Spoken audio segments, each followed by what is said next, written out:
I want my city's legacy to be known for creativity, individuality, and unity. Equal opportunities for everyone. High consciousness. A more inclusive city. A leader in the clean energy transition. Thriving food communities is something that I want to see in Chicago.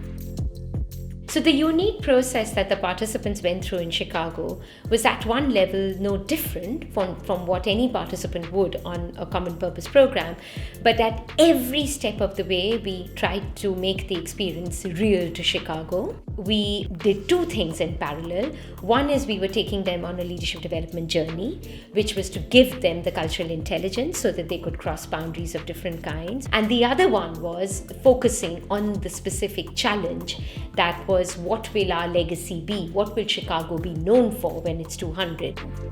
Many people lack in the city of Chicago, and this next generation of leaders and people that see themselves as change makers is resources.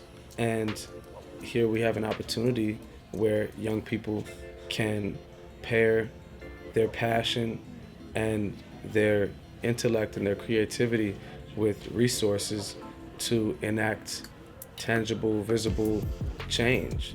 I visited Urban Growers Collective yesterday, and seeing an organization that's working to bring food access through various farms, using those connections with people to continue to voice the change that we want to see.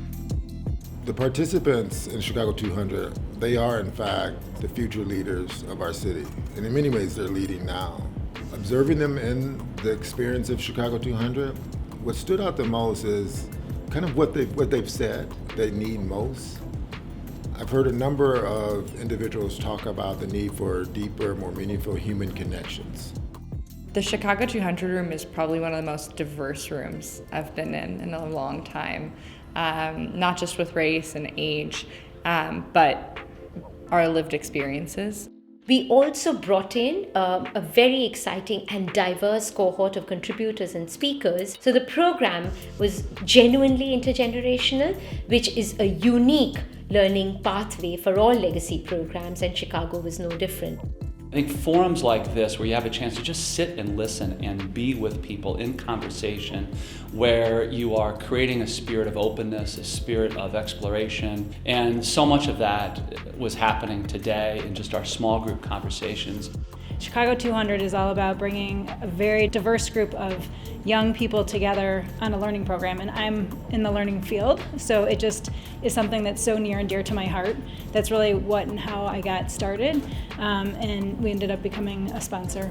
Chicago200 to me is a great representation of the city and its potential. Programs like Chicago200 are important because it gives young people an opportunity to come in a room and learn about other cultures and environments and people. I think cultural intelligence is incredibly important, and I'm excited that this is part of Chicago now. It's critical that cities like Chicago engage the future and future leadership in a way that unlocks potential.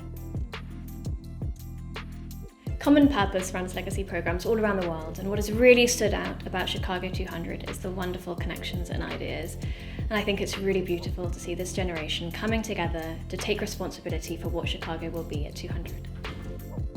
I'm really excited to start brainstorming with other young people in the city and to start making some of these really important changes happen, so that that legacy and that world that we want to see, that Chicago that we want to see, becomes a reality.